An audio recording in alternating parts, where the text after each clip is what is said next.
fuel, give me fire, give me that which I desire. Fuel, the podcast for fixing underperformance and evolving leadership within the automotive industry. Fuel is bringing you the latest in proven strategies and techniques that can take your service department to the next level. So, hey, welcome back to another episode of the Fuel Podcast. I'm your host, Alex Keith, and I've got a special guest here with me today. John, how you doing, brother? I'm doing good. How are you doing today? I'm doing well. I'm talking to you. I got to be doing well. So, John, if you don't mind, just for the listeners and the viewers, would you go ahead and just introduce yourself? I'm John Hahn. I'm the service manager at Peterson Chevrolet Buick Cadillac in Boise, Idaho. And it's Boise. It's a great place to be. It's a great auto group to work for.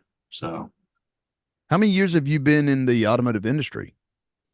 Over 20 now. I started off, I'll kind of give a brief history. I started off at a BMW, Audi, Volkswagen, Porsche store in Bend, Oregon. That was where I got my foot in the door and worked there up until 2002. In 2002, I went to work for Mercedes-Benz of Sacramento. Worked for Mercedes-Benz there until 2007. Got a job up in Oregon working for Mercedes-Benz of Salem. Was there from 2007 to 2013. I got recruited to come over to the Chrysler store in Bend in 2013.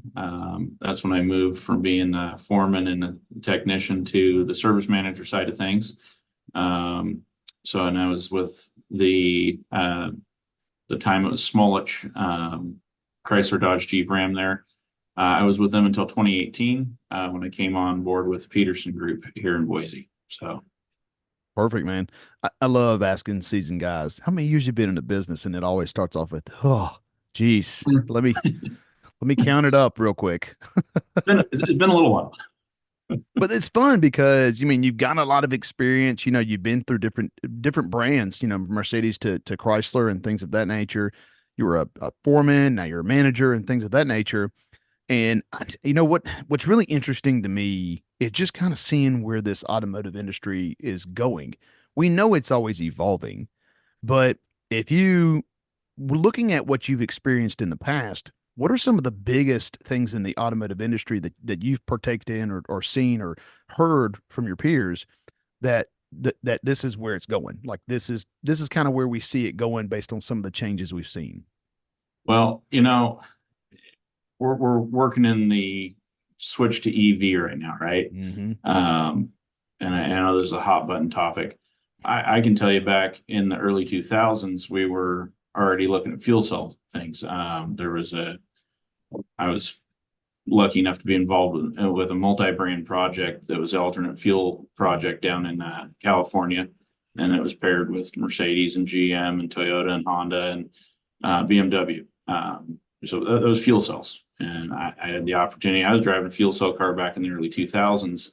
And, honestly, back then, I thought that was the way it was going. And then, here we are 20 years later looking at things going, well, we're trying EV out. We're seeing all the things that are issues with EV and don't know, how much is going to continue on with that. But now we're seeing all the manufacturers start looking back into fuel cell technology. Mm-hmm. And we're not going to have ICE go anywhere anytime soon. All those things are changing now, right? So we're in another big change in the industry, right? We've been through several in the time I've been in the business, but we're in another, and probably the biggest one we've had in a long time of technology change, and with everything from programming to over-the-air programming and all the things that the techs are fighting every day, and we're looking at every day coming across the service drive. Everything's changing, and it's changing more rapidly than it has in the past. So that's a challenge, is staying up on just what the technology is doing, right? Yeah. We are definitely getting into the technology age. What I think is interesting is, we've had immense immense strides in technology, data processing, warranty claims processing, things like that, AI technology, video test or video MPIs. But I think what's fun is that everybody's like, it's new. It's new. It's not really that new. I mean, it's kind of been around. Like you said, we did fuel cell technology. They looked at EV cars back in the 80s and things like that, and stuff like that. So I think it's interesting is as you're having a conversation about kind of what's the future of the industry. I mean, it's a lot of stuff that's kind of already been looked at and it's just kind of cycling back through. So it's interesting to me when some people are just kind of like, oh my God, this is so new. Well, it is. I'm going to say it is new because we just haven't talked about it in a while, but it is Also, something that's starting to cycle back around. Yeah, I mean, you talk about electric vehicles. I mean, we can go all the way back to the start of, horseless carriages. I mean, when they had electric vehicles, we had steam vehicles. I mean, 100 years ago. And as you said, we tried it again in the 80s. We had like EV1 and Ford had the EV Ranger and, and then we went fuel cell and those kind of dwindled. Here in the States, they've been active in Europe since, I think, I want to say Toyota and Honda are on their 5th or 6th generation of hydrogen powered car in Europe. So, they got a lot of them on the road, right? So, and the part about being in this business is seeing all the new tech coming out, right? Who would have thought even 10 years ago that we'd be sitting there talking about software being done over the air, right? I mean, who would have thought that they were going to be able to schedule a software update on their vehicle? Maybe 15 years ago, I guess 10 years ago, it was actually starting to happen. Time flies, right? Oh yeah. But you have that tech, right? That's able to push a software update either by Wi-Fi or cell phone and start doing that, which in one aspect's really neat because as the manufacturer gets an update, they can push that to the car and, be able to fix a problem or improve an issue. And, we're seeing things now too, also with software that they can do is unlock more power in the car. Yep. Right. Or unlock self-driving or limited self-driving. You talk to somebody 15 years ago and you said you're gonna have a self-driving car in 2024 running around. What do you think one of us would have said then, right? Yeah, George Wells. Yeah. Put me in that time machine. I'll see it. Yeah. But I think the fun part is everything that you're talking about in some senses is a little bit scary because it's unknown, right? Even though we have seen it before, it's cycling back around. A lot of people they get uncomfortable. Like you said, how are we going to overcome this with training technicians, training advisors, with some of the customers' concerns? But I would also say and talk about the future of the industry is really exciting. I agree 100%. How convenient is that? I got to I actually experience the over the Wi-Fi or over the phone type diagnostic work in a Tesla out in Vegas, because the guy who was taking me to the airport, he had a little bit of an issue. He said, hey, give me just 1 second, made a quick phone call. The guy tapped into his vehicle and then was looking at it, did a couple software patches, and then we were off and running. I was like, wow, like that's impressive. So again, we think about this as new, cool technology, right? So a fun fact, McLaren F1 came with a modem setup where they could plug into the car and let the engineers look at the car remotely. Back when the McLaren F1 was new. Yeah. Now that was state of the art then. And now we're looking at this as a cool new tech. But again, it's that recirculation, that recycling of things that can be done, right? Yeah, I mean, maybe if we just switch the word out of new to it's just becoming more aware and more popular. Improved. Yeah, it improved. Yeah. It's always getting better, faster, more, everything's getting faster. I mean, oh yes, it is. Yeah. And at some point, we're playing against a data game, right? The more data they can get, the more data they can put back. You start looking at it as they're rolling computers. The best thing I can tell when I have customers asking, why do we have so many updates, right? I said, well, how often does your cell phone update? You don't Or think your twice about computer, your right? cell When you try phone. to use your computer, I got to do all these updates before I can use my computer. Exactly. And we don't think twice about it because we're used to it now. Mm-hmm. Now, let's go back to the, late 90s, early 2000s when you had to do an update on your computer. That was a big deal. It was, something you had to put a disk in, you had to do this, you had to do that. And now it's just second nature for us to, we're going to have to hold a second. I got a hold of him, so he approved it. I'll give it to Trevor tomorrow. I'll get all the parts ordered. Thank you. Yeah. So you were saying that it's second nature to us. It's second nature to us now to have your cell phone do an update overnight, or your computer, as you were saying, it's booting up. Hey, we got to wait for the update to get done, right?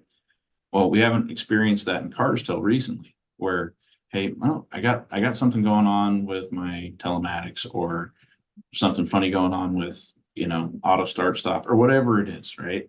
And you go, well, it's actually gonna be a software update. And the customer goes, what do you mean? It's broken, it needs a part, right? No, it actually is gonna need software. Mm-hmm.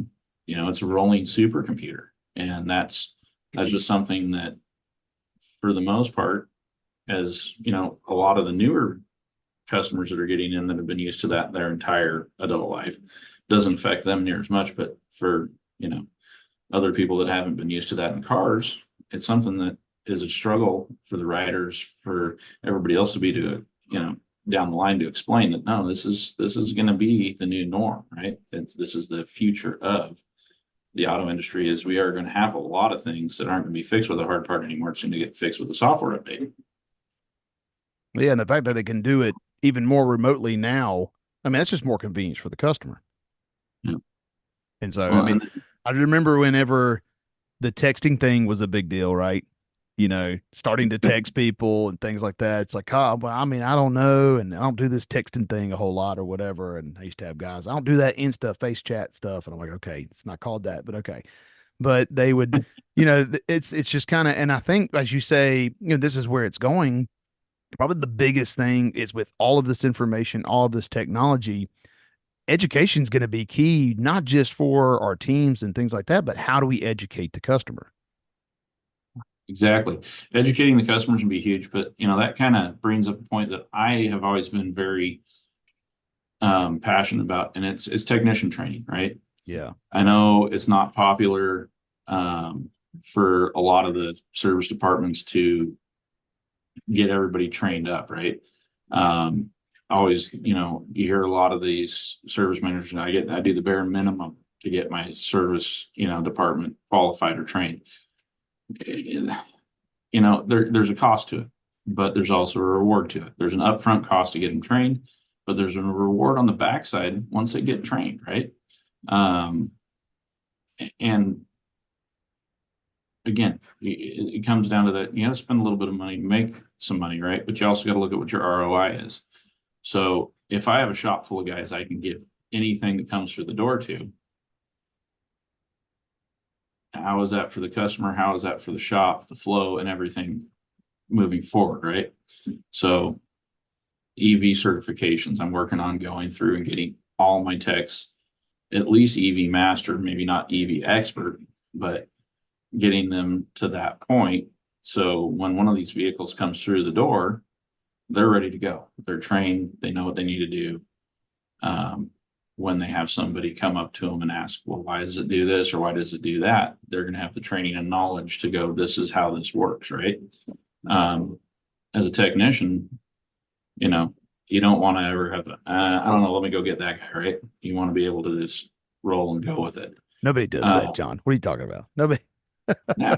Nobody says that in a shop. No. None of them are allergic to red fluid either. I mean, there is that, the transmission thing. It's like, whoa, don't do transmission. Okay, fair enough. And there's always gonna be those specialty guys, though, right? But you got a guy that's really good and loves to do transmission. Of course, you'll have him trained in everything, but you're going to put more of those transmission jobs to him, right? Because he's more efficient, he's comfortable, he likes doing them. Same with EV, same with, for us, we have, Corvette. I have 3 guys that love working on Corvette. sent them out to school, got them Corvette certified. They have every Corvette class. It doesn't make sense not to have your technicians have all the knowledge they can have to be able to fix a vehicle. Your customer's going to be happier. You're going to have better, throughput in your shop, which means better flow, which means more productivity, and it just adds up. Obviously, while you're getting that, initial kickoff and getting that training done, it takes time and it takes money. But again, you got to look at the ROI. It's the same as when we're talking about, Salesman or, any of the other programs, that ROI, and it's measurable. It doesn't make sense not to do it. We're spending the time to train our service riders on Salesman, right? Mm-hmm. I think our last, one time I looked, we were hovering between a 10-to-1 and a 11-to-1 ROI on that. Oh, nice. That makes sense, right? So following the process, doing the training, it's the same with the shop. Follow the process, get the training done. You're going to have that, return on investment. So what was that?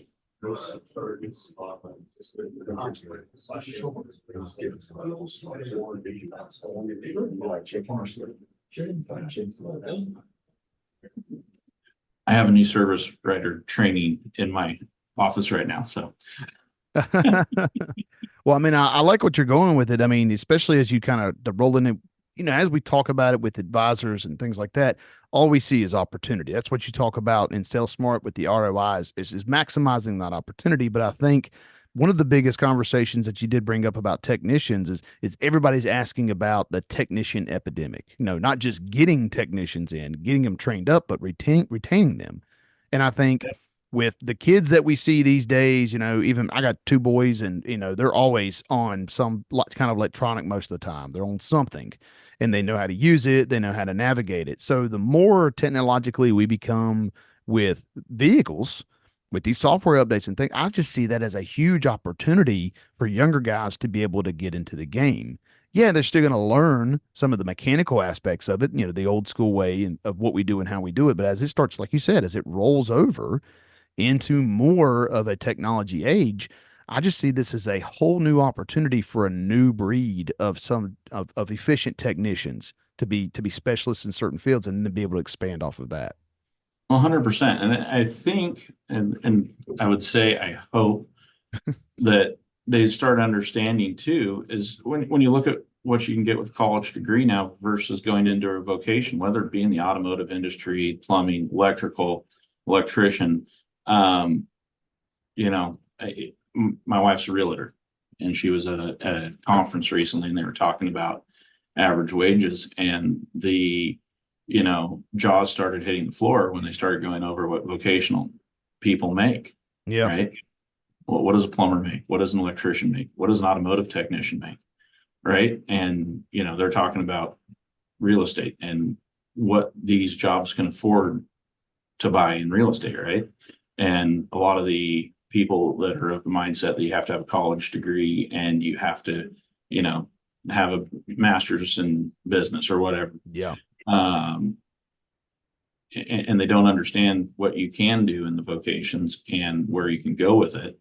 When they started finding out that a master tech's, making in the 6 figures if they're doing their job right. That's right. And not just tapping their toe into it anymore. They're getting deep into it if they're an efficient master tech. Most, she said 3/4 of the room's jaws were on the floor. And then, they start talking about that. And service writers. I mean, if you're a service writer that's doing your job, being efficient, presenting the menus, presenting everything and doing the process and doing it correctly and not overselling, but just giving them the advice of, hey, I'm advising you, this is what's recommended on the vehicle. Now, we're not supposed to say recommended all the time, but this is what's recommended. They advise them to do it. Right? It's not one of the approved words.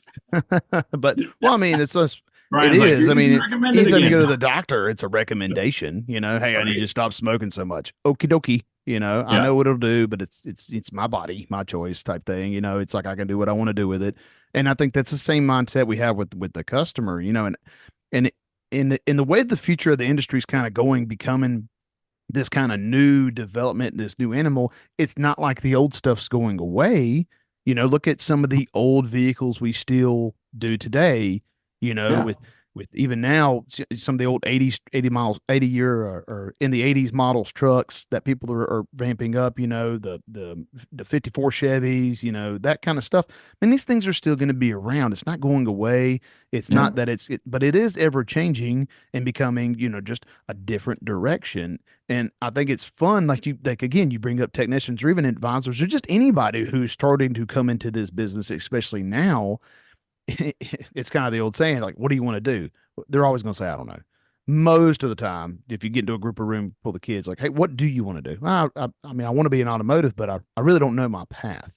So now being able to expose them with the training, expose them to the mentorship, expose them to, hey, you're really good with computers. Yeah, well, I mean, you can still be a technician, be a specialist, and be very good at computers. That's something else to Exactly. think about. Well, and something that a lot of people don't think about too is, if you get on with a dealership and you want to get trained up, all the major manufacturers have a training program, and it's going to take you from entry level all the way to master. Mm-hmm. And most of them, it you can do 90% online. So the more motivated the prospective technician or the person that wants to learn this is, it's there for them. They just need to do it. So and that's something on the management side, right? We're looking, we can sign up all the guys that are in express lane. We'll just use express lane for an example, right? Mm-hmm. And you can see, hey, there's one guy, he'll do a class a month, 2 classes a month.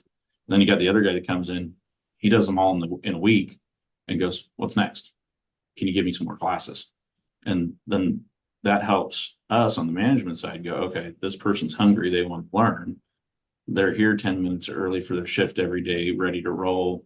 They're always asking, what's next? There's where you put your energy, right? Right. Teaching that guy is the next guy. I can say my dispatcher, he started off as an express tech with me, moved to lube rider, and looking at what he can do and all the different things that he's good at, he fit as a dispatch. So he's dispatching, right?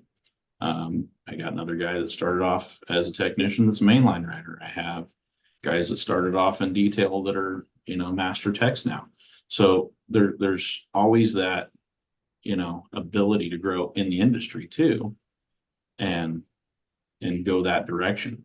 And that's always fun to sit down with some of these guys that are coming in, not sure what they want to do, and go, look, you can get in here on that entry level and, decide, do I like sales? Do I like being in front of people? Do I like being on the service side? Do I like, fixing the cars? And there's always those directions for them to go. So Yeah, it's fun that is to a be able to do very that. fun part of our business. Absolutely. I mean, it's like there's possibilities every which way you turn. It's not just, hey, go do this, and this is the kind of guy you're going to be, and we'll look at it maybe. No, there's career paths. There's 100% a way to develop a career path, especially as the automotive industry is ongoing, like you said, evolving, changing, circling back.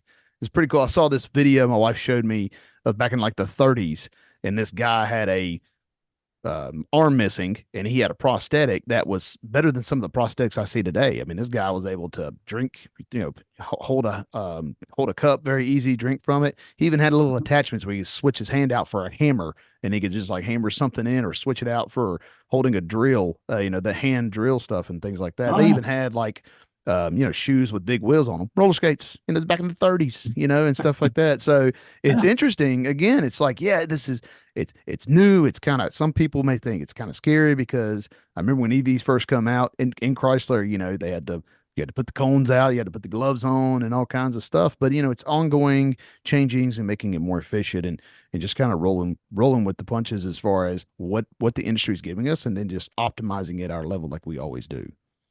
Exactly. And again, I remember, and we still have all those safety precautions still. When you're doing that, you need to, we're working with high voltage. So, you Yep. don't want just anybody wandering in and out of there. You need to be safe. And you have all the proper safety equipment. But again, this is going to roll back to training, right? Yep. So a lot of these guys that were kind of unsure and uneasy about this new tech, right? We get them through the training to go, man, this makes sense. It's different than what I've worked on in the past, but we're still driving four wheels down the road. We're just doing it a different way.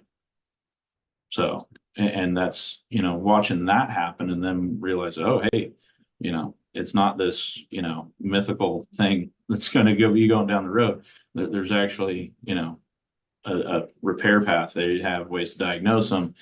And it's fun watching the guys that have been kind of, standoffish to the new tech. Once you get them through the training and they go, oh, man, that actually makes sense. It makes sense on how this works. It's not it's not that weird. It's not that different. Well, John, brother, this is kind of wrap up this episode of the Fuel Podcast. I can't thank you enough for joining me with me and kind of going into everything we went over and things of that nature. What I love to do at the end of my podcast, though, is kind of give you the final say.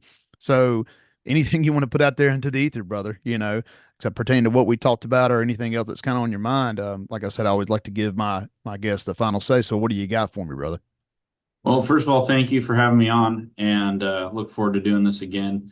I'm excited for what's coming in our industry, for the techs, for the riders, just for the future of the industry and what's happening with it. I think we have a lot of things going on right now that are going to be really exciting to see in the next few years, and just moving forward and pushing on. Fantastic, brother. Well, again, I can't thank you enough for coming on. Hopefully, we'll see you soon. Be safe on any of your travels you got coming up. I think you got a pretty good trip coming up, don't you? I sure do. We're heading out and going to hit Scotland, Ireland, and Germany. So That's going to be fun. Yeah. Be having some fun there.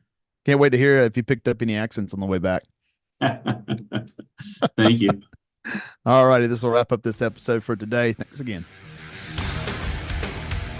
Thank you for joining another episode of the Fuel Podcast. Always be sure to like, follow, or subscribe to be notified when new episodes are being dropped. And click the link below to review any of the show notes for additional information. Or you can email the Fuel Podcast with the link, as we encourage any feedback or any questions or comments from our listeners. Until next time, I'm your host, Alex Keys, with the Fuel Podcast for fixing underperformance and evolving leadership.